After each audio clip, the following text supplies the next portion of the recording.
In the far north, where winter can hit negative 40 degrees Fahrenheit and the sun can vanish for months, a ghost of the winter surveys a frozen, silent landscape. Meet the snowy owl, a bird that doesn't just survive the Arctic, they're built for it. Snowy owls are among the most cold-adapted birds on Earth. They're big, heavy owls, and that size matters. A larger body loses heat more slowly, which is priceless in Arctic winter. Their next adaptation is their feathering. Snowy owls have dense plumage right down to their toes. This acts like built-in snow boots, keeping heat in while the birds stand on snow and ice. They also carry more body fat than most owls as a high energy reserve that helps them survive long stretches of brutal weather and scarce hunting. Put all of that together, and you get an owl that can sit calmly in conditions most birds wouldn't last minutes in. Imagine trying to hunt in a world that's mostly white, wind, and distance. The tundra is a vast and wide open space, which means everything is about visibility. Snowy owls hunt by scanning for the smallest signs of life. A twitch in the snow, a speck moving across ice, a shadow that doesn't belong. And when prey disappears under the surface, they can still find it with incredible hearing, listening for any movement beneath the snow, then dropping in to grab it with pinpoint accuracy.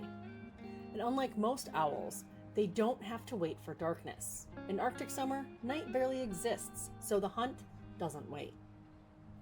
Snowy owls don't nest in trees, because in their breeding range, there aren't any. They nest right on the tundra, scraping a shallow nest into the ground. In years with plentiful prey populations, they can lay huge clutches of eggs, sometimes even reaching double digits. But in years with low prey availability, many don't nest at all. Adult females are larger and, like the juveniles, feature dark markings on their feathers. Perfect camouflage for nesting among the rocky Arctic ground. Adult males are slightly smaller and have fewer dark markings, with some being nearly pure white.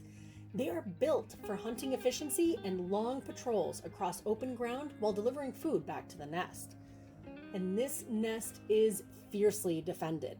If a predator gets too close, Arctic fox, raven, even a peregrine passing overhead, the owls will engage with the threat. They dive, scream, and strike until the danger retreats. And other birds will take advantage of that. In some areas, smaller birds will nest nearby, because predators that get too close to a snowy owl nest don't stick around for long. Sometimes, snowy owls appear far from the Arctic during events called eruptions. Often, these are young birds pushed south as they search for space and food during winter. In a typical winter, their southern edge might reach the Great Lakes, places like Buffalo. But in extreme eruption years, some travel thousands of miles, showing up as far south as Texas and Florida. Now, they often land in places that look like tundra from above, wide, flat coastlines, frozen fields, even airports. Down here, the world is completely different. Traffic, buildings, people, and poison prey. So if you ever spot a snowy owl, here's how you can help. First, give them plenty of space. Don't approach them or flush them into flight. Let them rest and hunt. One of the biggest things you can do for all raptors, choose alternatives to rodenticides, because poison doesn't discriminate. When it's ingested by rodents, those animals are often eaten by predators like owls, meaning they get poisoned too. Every feather, every behavior tells the story of life in one of the harshest places on Earth. Snowy owls aren't just beautiful, they're a masterpiece of Arctic survival. What surprised you most about snowy owls?